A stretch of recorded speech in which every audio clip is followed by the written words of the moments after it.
Hello. Hello. Yeah. Can you hear me? Yeah. Okay. So today we are going to discuss two theorems. The first is Wilson's theorem, and we are going to do the proof. Uh-huh. And the second is Fermat's last theorem or little theorem. And Okay. we had talked about this in the previous class. We have to do the proof for it, and Yeah. then we'll look at some questions. So first of all is Wilson's theorem. It says um, a positive integer n, a positive integer n, which is greater than 1, is a prime, is a prime if and only if n minus 1 factorial is congruent to 1 minus 1 mod n. So basically, this theorem says that if n is a prime, then n minus 1 factorial is congruent to minus 1 mod n. And this is a if and only if statement. So there are two sides to the proof. We will do one side of the proof. The other side you can try yourself. So here in the proof, we will say that if n minus 1 factorial is congruent to minus 1 mod n, we want to show that n is a prime. The other side of the proof is also true, that if n is a prime, then this is true. Do you understand what I'm saying? Yeah. So right now we are doing one side of it. So we are going to prove this statement. So the method of proof is by contradiction. So we'll say assume that n minus 1 factorial is congruent to minus 1 mod n, and n is a composite number. This was given in the problem itself. Our main assumption is that n is a composite number. Mm-hmm. So if there is a contradiction coming from that, then we'll assume that our assumption here is wrong. Do you understand what I'm saying? Yeah. We are supposing that n is composite. This was the condition of the problem itself. So if n is composite, what you can say is that it will be divisible, n is divisible by some prime, right? Mm-hmm. Let's say that prime is q, and we know that 2 is less than equal to q is less than n, right? Yeah. Because if n is a composite number, it has to be divisible by some prime smaller than itself. Yeah. So we can say that n can be written as q times k, right? Right. Because it is divisible by the prime q. K is Yeah. some integer. Now, Yeah. according to the question, we have this information. So we can say n minus 1 factorial is congruent to minus 1 mod n. So that means that when you divide that number by n, you will get a remainder of minus 1, right? Right. So it should be equal to n times m minus 1, where m is some integer, right? Yeah. But we also know that n is equal to qk, right? Mhm. So qkm minus 1. And now what we can say here is that qkm can be grouped like q times km. So q times km minus 1, right? And Yeah. k was some integer, m is some integer, so km is some integer.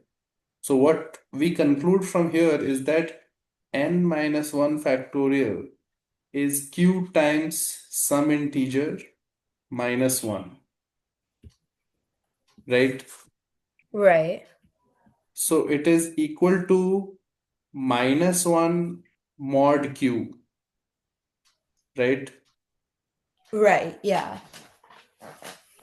So from here we are getting that n minus 1 factorial is congruent to minus 1 mod q, right? Right. Okay. Now we will show that that is impossible because n minus 1 factorial will automatically be the set of numbers from n minus 1, n minus 2 up to 1, right? Yeah. But one of these numbers has to be q because we knew Yes. that q was less than n and above 2, right? Right. So n minus 1 mod factorial must be actually 0 mod q, right? Right. But right now we got what? Minus 1 mod q. Yes. So there is a clear contradiction. N minus 1 factorial cannot be both 0 and minus 1 mod q. Do you Right. understand? Yes. So basically, we have shown that there is a contradiction that is coming, and therefore, our assumption that n is a composite number must be false. Okay? Right. So, which proves that n is a prime. So, as long as n minus 1 factorial is equal to congruent to minus 1 mod n, it already implies that n is a prime. Yes. That is the statement of Wilson's theorem. Mm-hmm. N minus 1 factorial congruent to minus 1 mod n, and it implies on both sides that n is a prime. So either one of these things is equivalent to the other statement, Yeah. right? Okay, so we have done one side of the proof. The other side you can also try yourself. We'll not to be doing that right now. Now, how can we use this proof, right? So there are many different ways in which we can use this in problems. So first of all, now we can calculate things like this. 30 factorial mod 89 L mod 899 actually. Mod 899. Then another thing we can calculate is show that 17 factorial is congruent to 1 mod 19. So let's try these two first. So how will we calculate this value, right? Right. So first of all, we'll think of the 899 number. 899 is like 900 minus 1, which is like 30 square minus 1 square. So that is clearly 29 into 31, right? Right. And 31 is a prime number, right? Yeah. So because 31 is a prime, we can apply Wilson's theorem and say 31 minus 1 factorial should be congruent to minus 1 mod 31, right? Yes. So 30 factorial is congruent to minus 1 mod 31. That is something that we are getting. Right. Okay. Uh,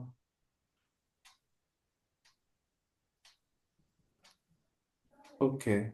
Now, here we need mod 899, right? So we already know 30 factorial is minus 1 mod 31. We also need to do mod 29 somehow, right? Then only we can multiply 29 and 31 and try to think of what that will be, correct? Yeah. So for mod 29, 29 is also a prime number by the way. So you Right. can Yeah. say 28 factorial is also congruent to minus 1 mod 29, right? Right. Here, uh, we could like actually multiply this thing because from 28 factorial, if I need to get to 30, both sides of this congruence, if I multiply by 29 and 30, right? Yeah. Uh, I'm doing mod 29. So this thing is congruent to 1, right? No, congruent to 0 actually. So this thing is clearly congruent to 0 mod 29, no? Yeah. So I can multiply both sides of this congruence with 0 mod 29, right? Right. Do you understand from here this is true, Yeah. right? Yeah. So basically, why am I doing that? Because I need to make this side a 30 factorial. Right. And I'm getting 30 factorial is congruent to 0 mod 29. That makes sense, right? Yes. And I had gotten 30 factorial is congruent to minus 1 mod 31, Mm-hmm. right? Yeah. Now there is something called Chinese remainder theorem from which we can, because now we have to find out the mod of 31 into 29, 899. So if you don't know Chinese remainder theorem, we can discuss it in the next session. I don't think you know it, right? No, I don't. So we'll have to do a separate class on that. I forgot that you don't know it when I said this problem because right now we have mod 31 value and mod 29 value, and we know it is minus 1 and 0 mod 29 and mod 31, right? Right. We need to calculate this mod 899, which is the product of 29 and 31. So that will involve Chinese remainder theorem. So ignore this problem for now. We'll do it in the next class. Okay. And we have to Okay. learn Chinese remainder theorem also. Okay. Okay. So that is an important thing. For now, let's figure out this one. This one should be fairly straightforward, I think. You have 19 is a prime number. So you have 18 factorial is minus 1 mod 19, right? Yeah. From there, we have to figure out what is 17 factorial when you do mod 19. So let's think about that.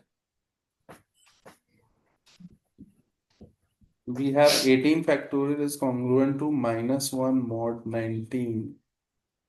And 18 factorial is equal to 18 into 17 factorial minus 1 mod 19, right? Yeah. Okay. So actually,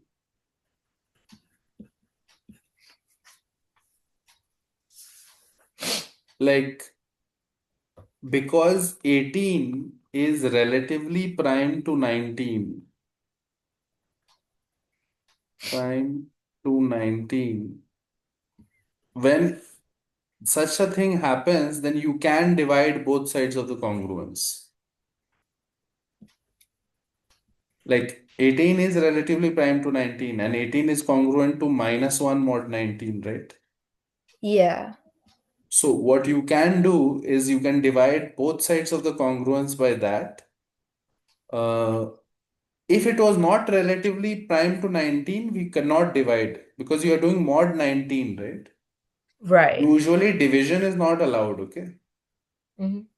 Do you understand what I'm saying? Yes. If it is like this and C is relatively prime to N, then we Hmm. can divide and say it is A congruent to B mod n, Okay. right? Yeah.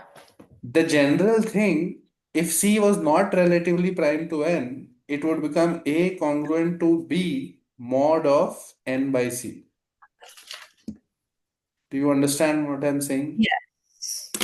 We might have discussed it briefly before, like, or I might have said it briefly before, but multiplication is fine in congruence, division is not always true, but it is okay if C and N are relatively prime to each other. Okay.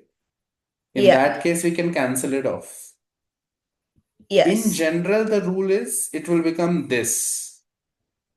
But Okay. here, N by C, this is for the case when it was not relatively prime. Okay. Yeah. So don't worry about that case. Just remember that if it is relatively prime to N, you can divide. And Okay. here there is no 18, but we know 18 is negative 1 mod 19, right? Yeah. So this side I can divide by 18 and this side I can divide by negative 1. Both are congruent to each other, mod 19. Hmm. So you will get a 17 factorial is congruent to 1 mod 19. Okay. Hmm. You can check it on a smaller number and see whether it works or not. Like it will be easier to check if we have like we work with 5 or some other prime like that, smaller prime, Yeah. right? So take Yeah. a smaller prime and see. So if we take 6 or 7, for example, we know 6 factorial is congruent to minus 1 mod 7, right? Right. Yeah. Now I need to find out what is 5 factorial congruent, right? Hmm. That will be the same question, right? Yeah. So 6 factorial is basically 6 into 5 factorial, congruent to minus 1 mod 7. And I know 6 is congruent to minus 1 mod 7. Right. The method that I have said is that because 6 is co-prime to 7 or relatively prime to 7, I can divide by 6 on both sides. And I should get 5 factorial is congruent to minus 1 divided by, and 6 is minus 1 only, right? Mod 7. So I'm saying 5 factorial should be equal to congruent to 1 mod 7, right? Right. And now you see 5 factorial is 120, which is 7 into 119 plus 1. 7 into 9, not 119 obviously. 119 is divisible by 7, I'm saying. Yeah. 7 to 17 plus 1. Right.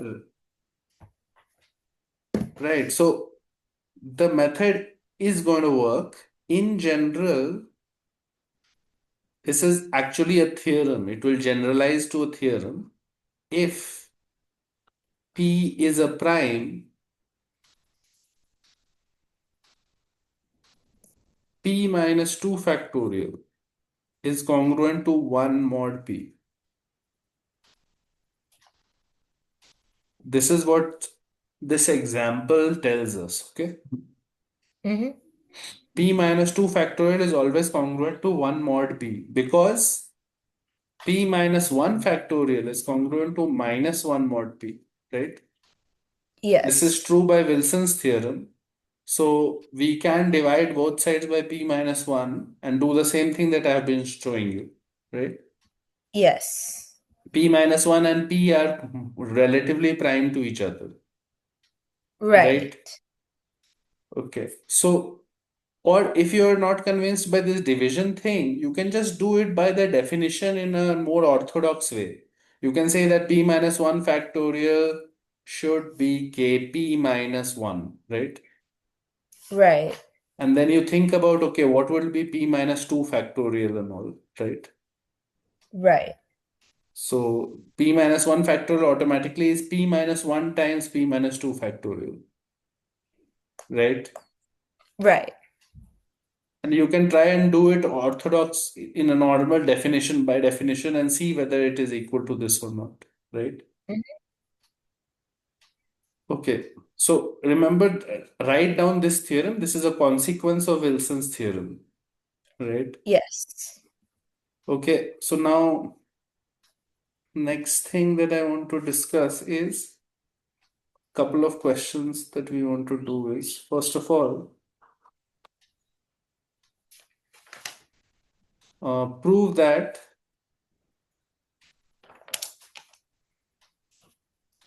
437 divides 18 factorial plus 1.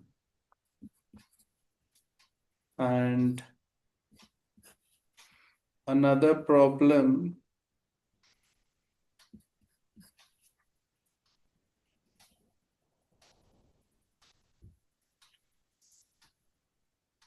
is this one. Let A belong to natural numbers such that 1 plus 1 by 2 plus 1 by 3 and so on till 1 by 23 is equal to A by 23 factorial. Find A mod 13. Try out these two questions. Okay.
Port 37 is 19 into 23, by the way.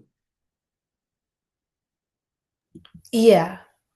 So, yeah. Hmm.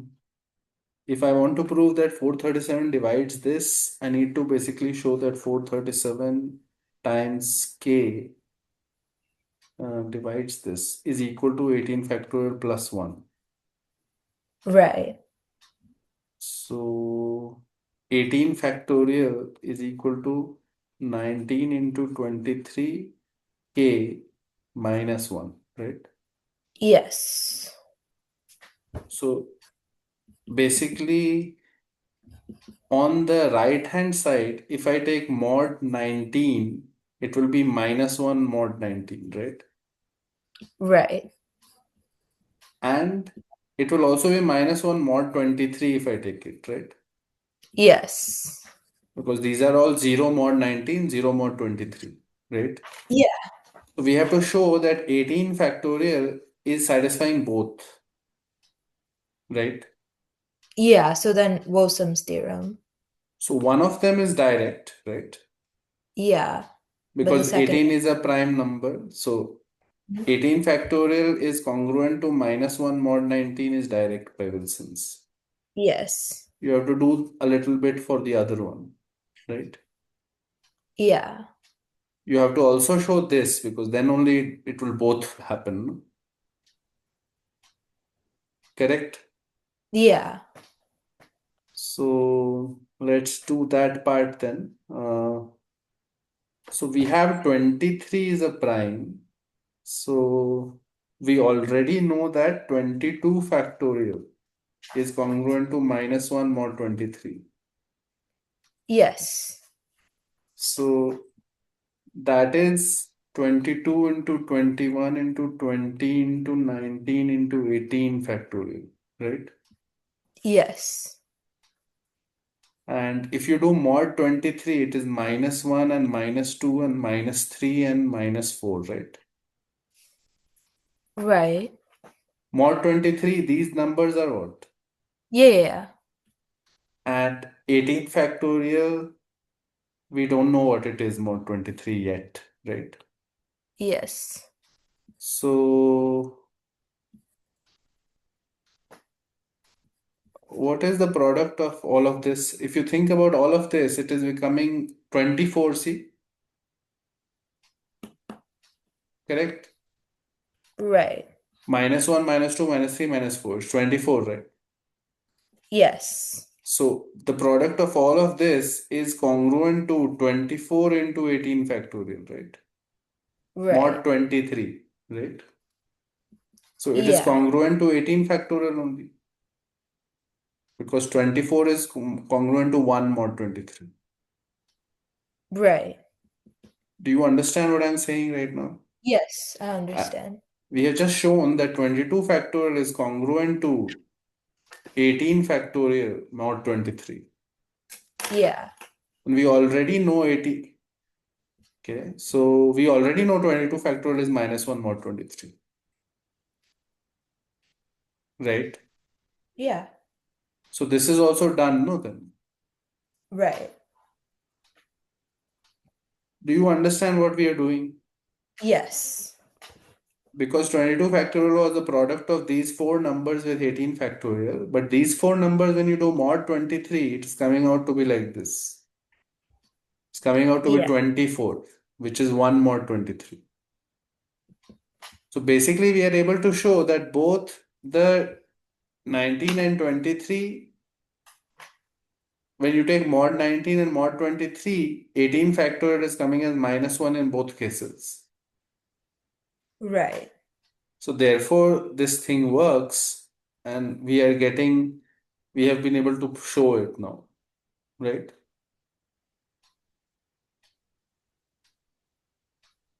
Do you understand? Yes. Okay, so let's go to the next one.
we have to find a mod 13. Yeah. From the equation itself, we can multiply by 23 factorial everywhere, right? Right. Yeah.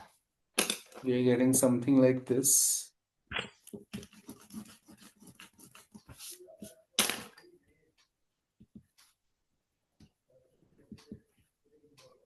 And we have to do this thing. We have to figure out what is it mod 13. Right. Now, if you think about it, you'll realize that every one of these is divisible by 13. Yeah. But there is one exception. The one that has a 13 as the denominator. Right. So there is 23 factorial plus 23 factorial by 2 and so on so on. There is one term in the middle which is 23 factorial by 13 plus Yeah. 23 factorial by 23. All the other numbers are 0 mod 13, Right. right? So if I try Yeah. to take mod 13, all of them will vanish, all of them, right? Right.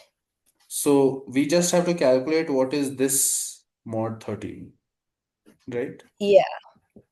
So if you think about this number, it is 1 into 2 into till 12, and then that 13 gets cancelled, right?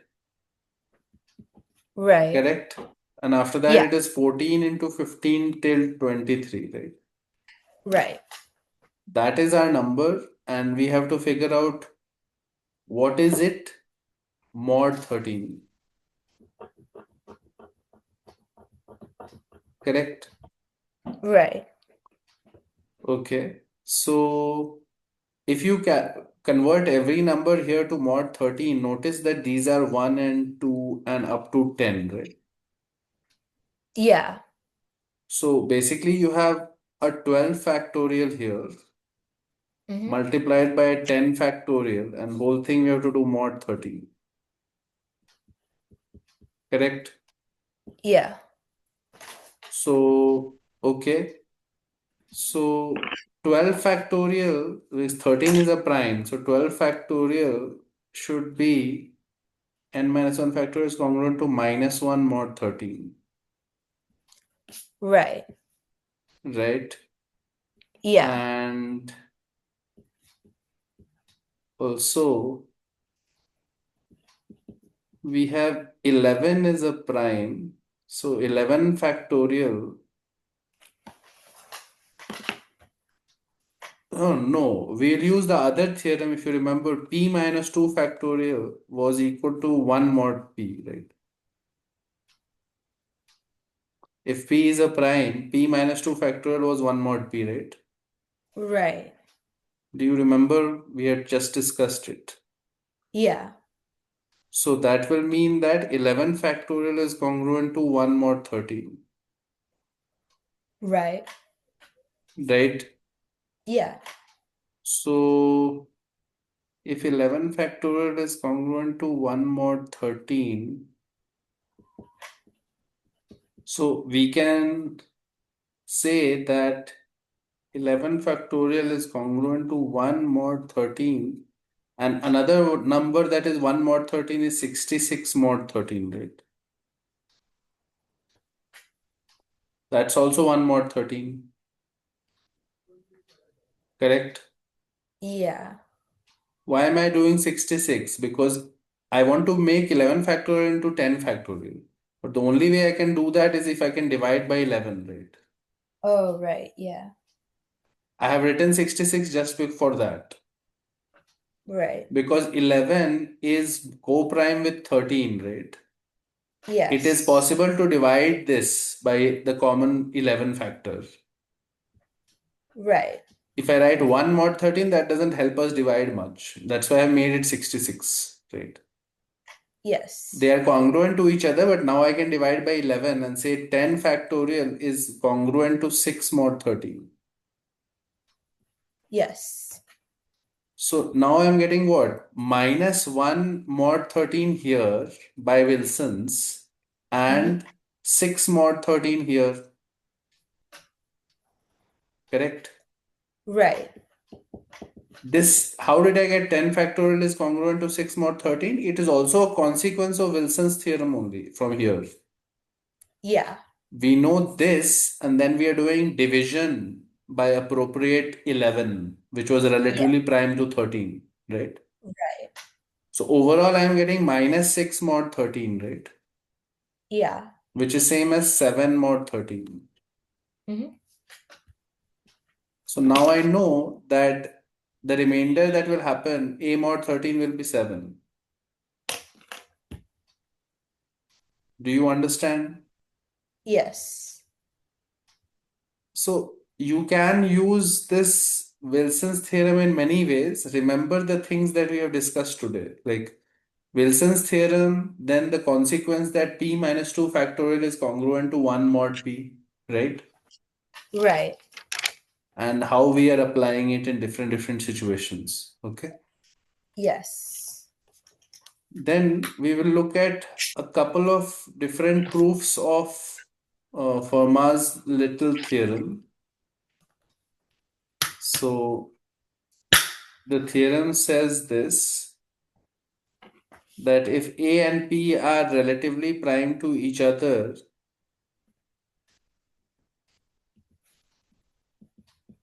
so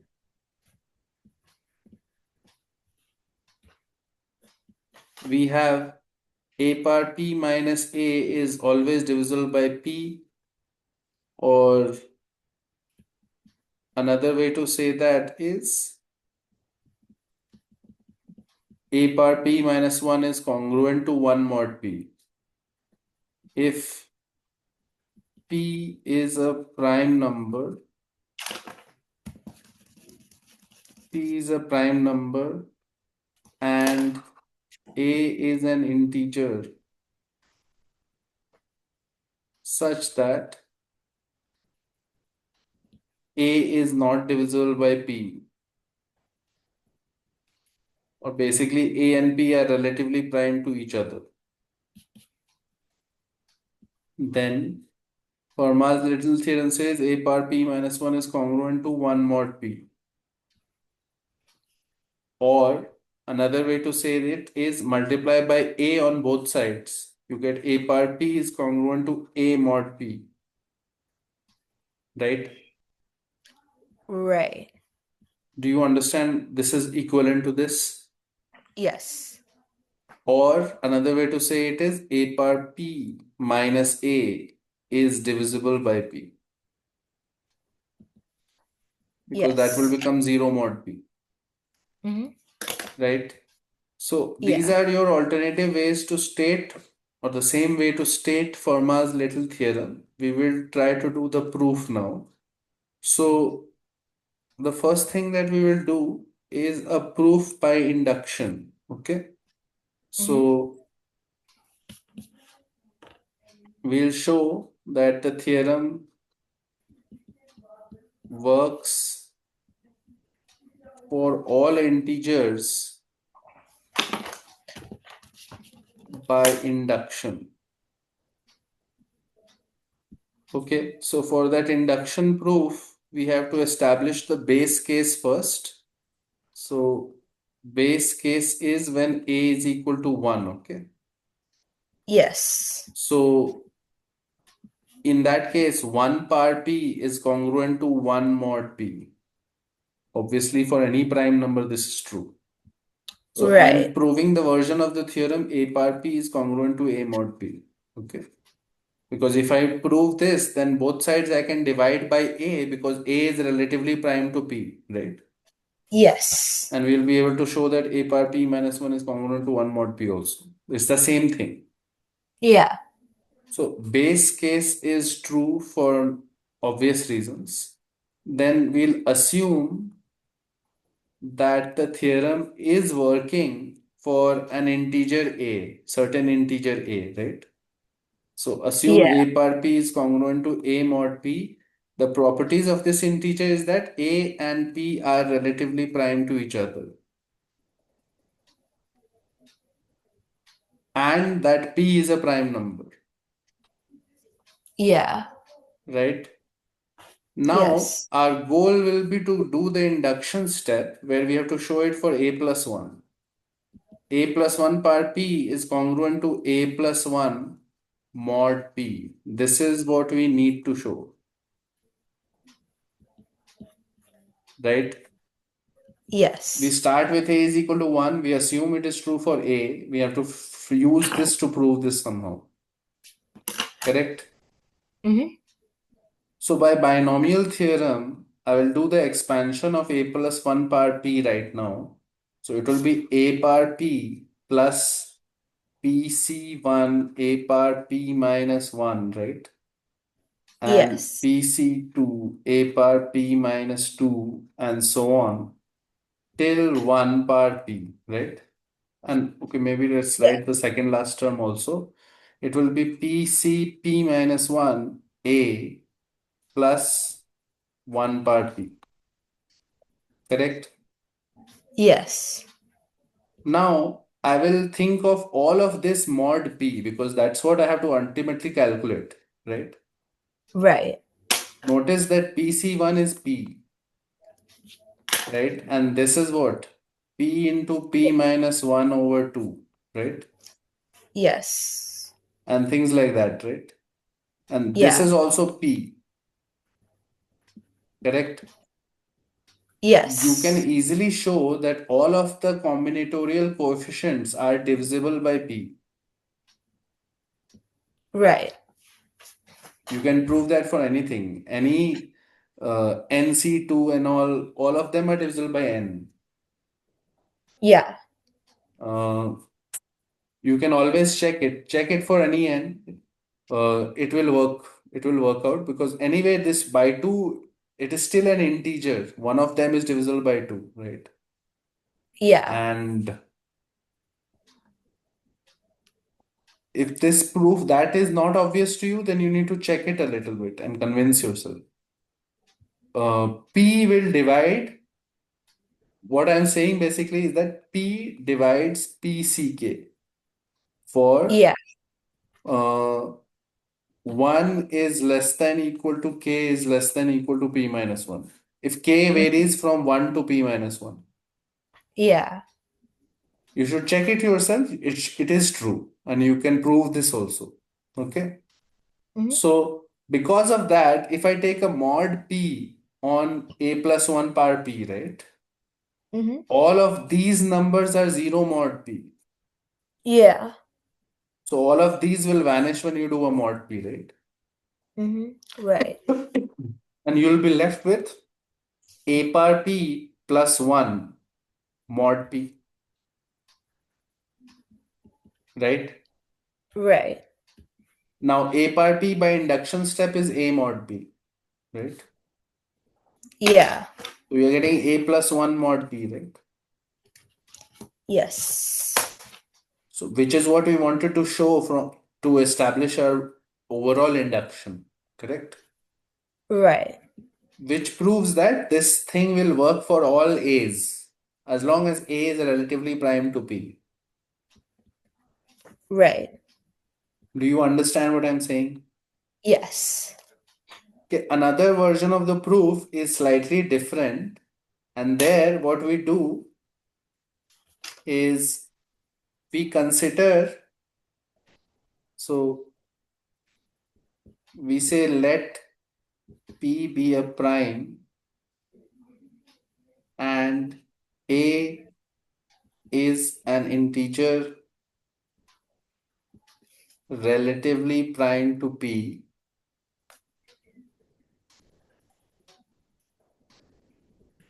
And now we consider the set of numbers.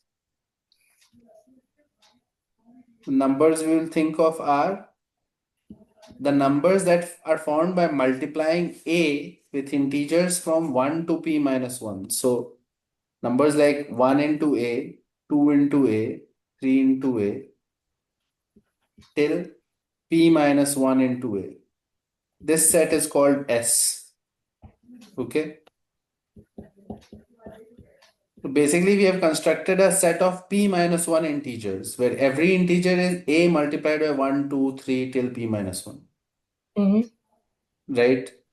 Yeah. Now, in this set, anytime you take two numbers in this set, I into A and J into A, where I and J are less than equal to 1 and P minus 1, right?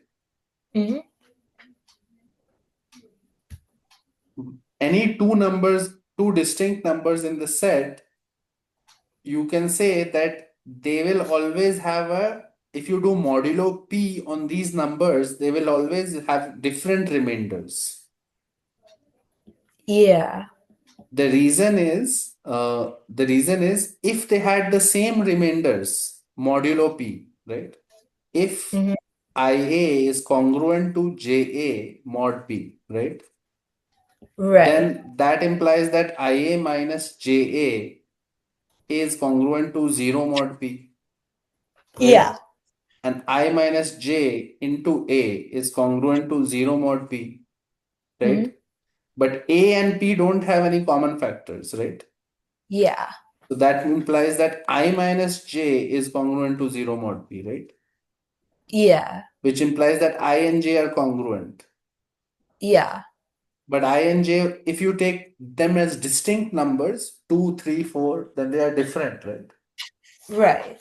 So it's not possible for them to have the same remainders, right? Right. Do you understand what I'm saying? Yeah. This proof shows us that as long as you take I and J as not equal to each other, they will always give you different remainders after multiplying with A also, right? Yeah. Is it clear properly? Yes. Okay, so what that tells us is that each of these numbers, anyway, 1, 2, 3 till P minus 1 was going to be all the different residue classes mod P, right? Right. All the different remainders of mod P, right? They were have given you, right?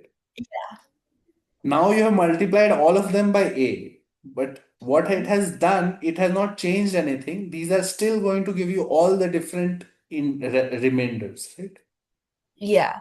Maybe the order of it has been changed, but it doesn't matter. It's still the same remainders, maybe in a Correct. different order, right? Mm-hmm. So now that we know that, what we can do is just do the product of all of these numbers, okay? So 1A, 2A, all of these numbers will multiply and calculate what is it mod P, right? Mm-hmm. So what I am saying is we now know that A, 2A, 3A till P minus 1A are all distinct modulo P, right? Yeah. They will all give different remainders modulo P. That is what we've established so far, right? So if I do the products of all of them and calculate that thing modulo P, what will happen? So that is congruent to, notice that there are P minus 1 A's, right? Yeah. And there is 1 into 2 into 3 till P minus 1, right? So that Yes. is equal to A power P minus 1 into P minus 1 factorial, right? Right. So this is coming out to be P minus 1 factorial mod P is minus 1 mod P by Wilson's theorem, Mm-hmm. correct? Yeah. So we are getting A power P minus 1 into minus 1 mod P, right? Yes. Okay. Uh,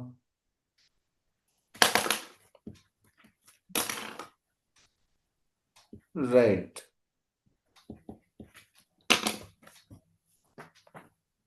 One second.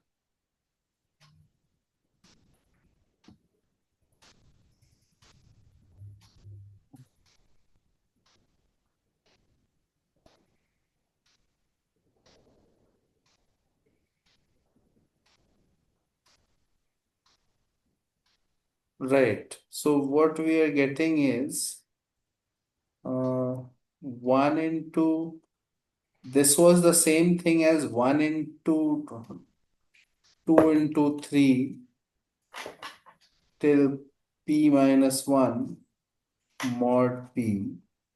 So we said that they were the same remainders that would have come if I had multiplied 1 to p minus 1, right? Yeah. So p minus 1 factorial mod p should give us the same answer that we are getting here, right? Right. But that is already minus 1, right?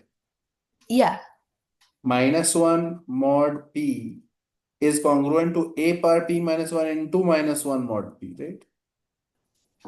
Right. Do you understand what I'm saying? Yeah. So now, because both have to be same, we can say minus 1 mod p is like p minus 1 mod p, right? Mm-hmm. What we are getting right now is an equation like this, that p minus 1 mod p is same as a power p minus 1 into p minus 1 mod p. Yeah.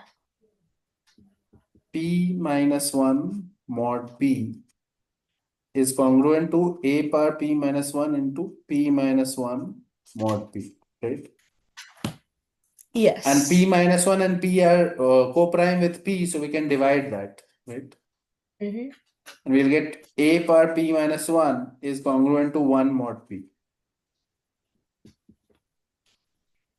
right? Yes. Do you understand what I'm doing? Yeah, I understand. So all the remainders of 1, 2, 3 till p minus 1 are the same as the remainders of a, 2a, 3a till p minus 1a. And we Yes. are multiplying all of them and saying they will give same remainder modulo p, right? Yeah. On this side, we are getting a power p minus 1 into p minus 1 factorial. This side, we are getting p minus 1 factorial, right? P minus 1 Right. factorial is anyway minus 1 on both sides, right? So from Yeah. there, we are canceling that p minus 1 and getting a power p minus 1 is 1 mod p, right? Yes. Okay, so again, Fermat's theorem can have many applications. Uh, we have seen some questions on that in the previous class also. We'll do a few more questions on it in the next class as well. And now that we know both of these theorems, we can use it in problems accordingly. Next class, we'll also discuss Chinese remainder theorem. So that is Okay. something that you should know. It's an important idea. And we'll do some problems on everything that we have done so far. Yeah. So maybe one or two more classes, then we are done with number theory, and then we'll move on to other topics. Okay. For now, for your AMC 10 and all, I don't think you need much more than that. So we'll finish it by next week, most probably. So Okay. Yeah. you should practice more and more problems on the number theory parts from your AMCs and see if you're able to solve problems. You need to Okay. be able to do the AMC level questions. Yeah. Next class, we'll look at some problems and we'll try to do this Chinese remainder theorem concept. Okay, Okay. Yeah. fine. That's all for now then. All right. Thank Mhm. you. Bye. Bye.